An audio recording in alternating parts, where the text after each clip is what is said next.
अस्सलाम वालेकुम मेरे समझदार पाकिस्तानियों। मेरा नाम रेहान तारिक है और आप मेरा यूट्यूब चैनल और फेसबुक पेज देख रहा है। करोड़ दरूद आकाए दो जहां नबी मेहरबान मोहम्मद मुस्तफ़ा सल्लल्लाहु अलैहि वसल्लम पर। इस दुआ और इस उम्मीद के साथ इस व्लॉग का आगाज करते हैं कि अल्लाह रब्बुल इज़्ज़त इस मुल्क के फैसला साजों के दिलों में समझदार पाकिस्तानियों के लिए नरमी पैदा करते ज़रा इस बात का दावा कर रहे हैं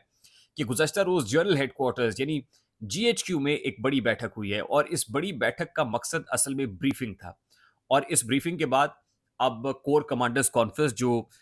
हाईएस्ट फोरम होता है आर्म फोर्सेस के अंदर, पाकिस्तान आर्मी के अंदर, कि जहां पर इंपॉर्टेंट डिसीजंस लिए जाते हैं,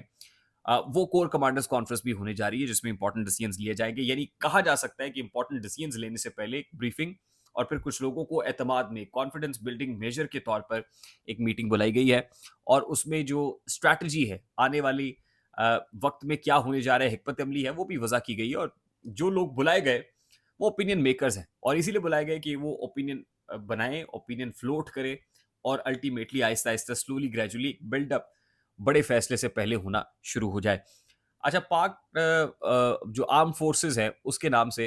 एक एक्स हैंडल भी मौजूद है। और मैंने बताया था ना कि आपको, क्योंकि आईएसपीआर की जानिब से बहुत सारी ट्वीट्स नहीं होती हैं, तो कुछ इस तरह के अकाउंट्स हैं जहां से कुछ इन्फॉर्मेशन आती है और वहां से इन्फॉर्मेशन फ्लो कराई जाती है। वहां से एक एक्स हैंडल के ऊपर एक ट्वीट हुई और उसमें यह बताया गया कि डीजीआईएसआई जनरल नदीम अंजुम ने यह बात क्लैरिफाई की है, ये रीअट्रेट की है कि पाकिस्तान आर्मी का जो ए पॉलिटिकल रोल है वो बरकरार रहना चाहिए। याद होगा आपको कि उन्होंने कहा था कि हम ए पॉलिटिकल हो गए हैं और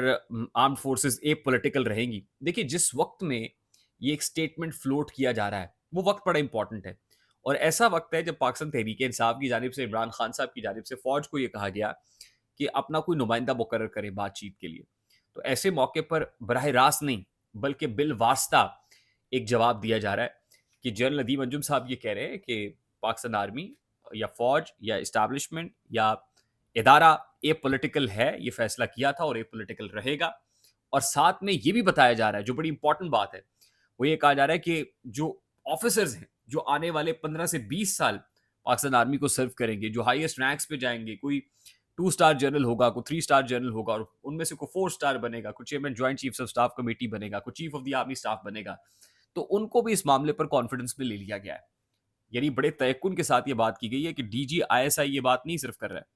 बल्कि जो 15 से 20 साल आने वाले, उसमें जो जो जो जवान आके पाकिस्तान फौज की कमान संभालेंगे, खिदमत करेंगे,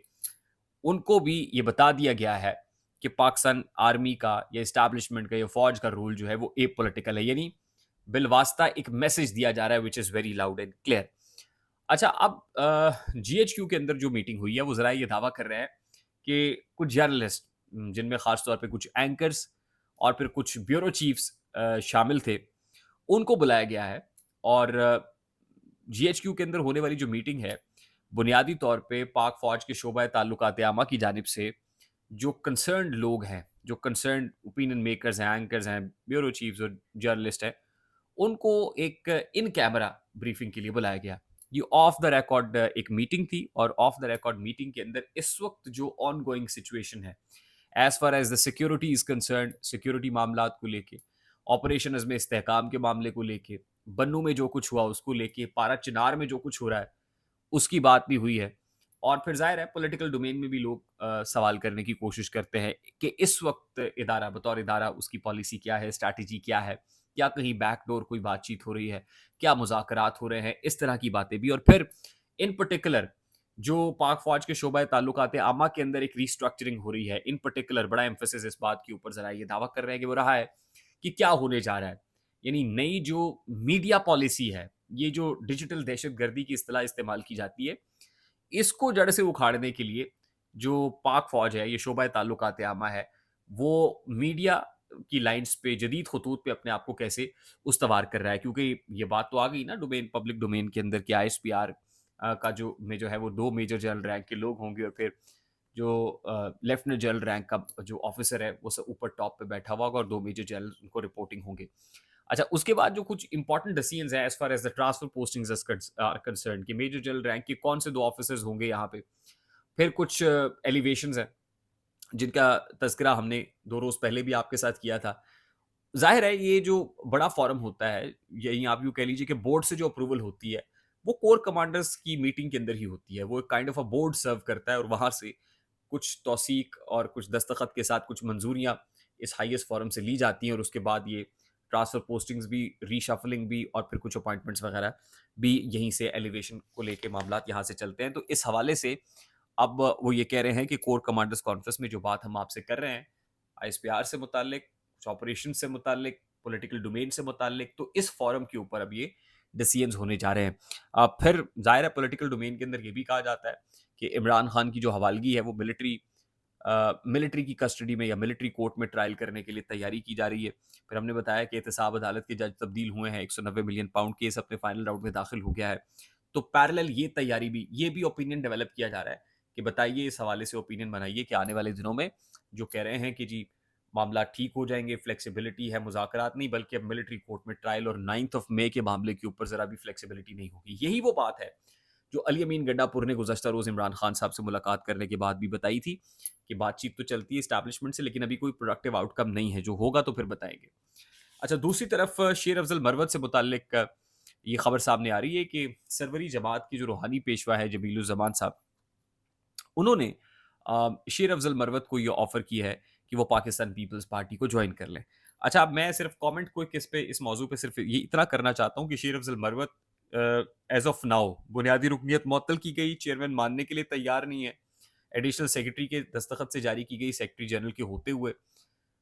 एक और इसमें दिक्कत भी है, वो ये है कि शेर अफजल मरवत कहते हैं कि इमरान खान के दिल में जहर भरा गया है मेरे मेरे से मुताल्लिक।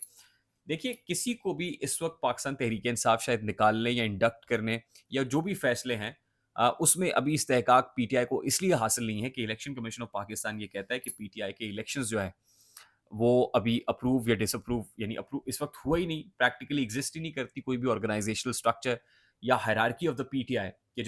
जिसके अंदर कोई सेक्रेटरी जनरल हो, सेक्रेटरी इंफॉर्मेशन हो, कोई एडिशनल सेक्रेटरी हो, कोई चेयरमैन हो, कोई वाइस चेयरमैन हो, कोई प्रेसिडेंट हो। यानी अभी तक तो इलेक्शंस ही नहीं है और जो इलेक्शंस हुए हैं उनको मानता ही नहीं है इलेक्शन कमीशन ऑफ पाकिस्तान। तो जब हायरार्की कोई नहीं है तो फिर किसी की बुनियादी रुकनियत कैसे मुअत्तल होगी, किसी को कैसे इंडक्ट किया जाएगा, जो अहम फैसले हैं वो कौन लेगा। तो इस हवाले से बहुत सारा बहाव मौजूद है। तो मुझे ये लगता है कि जो कुछ अभी हो रहा है this is very much volatile, concrete, tangible कुछ भी नहीं है और ये उसी वक्त होगा जब इमरान खान साहब होंगे प्रैक्टिकली पीटीआई को बाहर आके लीड करेंगे। तो उसी वक्त ही पता चलेगा कि कौन छोड़ा हुआ पीटीआई में वापस लेना है, किसको नहीं लेना है, किसको निकालना है, किसको रखना है। इसलिए अभी तक जो कुछ हो रहा है इसको इतना संजीदा मत लीजिए। आई होप मेरी बात आप तक पहुंची होगी। अगर पहुंच जाए तो वीडियो को लाइक और शेयर करना मत भूलिएगा। चैनल पे नए तो चैनल को सब्सक्राइब कर लीजिएगा, बेल आइकन जरूर दबाइएगा। मुझे रेहान तारिक को इजाजत दीजिए, अपना बहुत सारा ख्याल रखिएगा। अस्सलाम वालेकुम।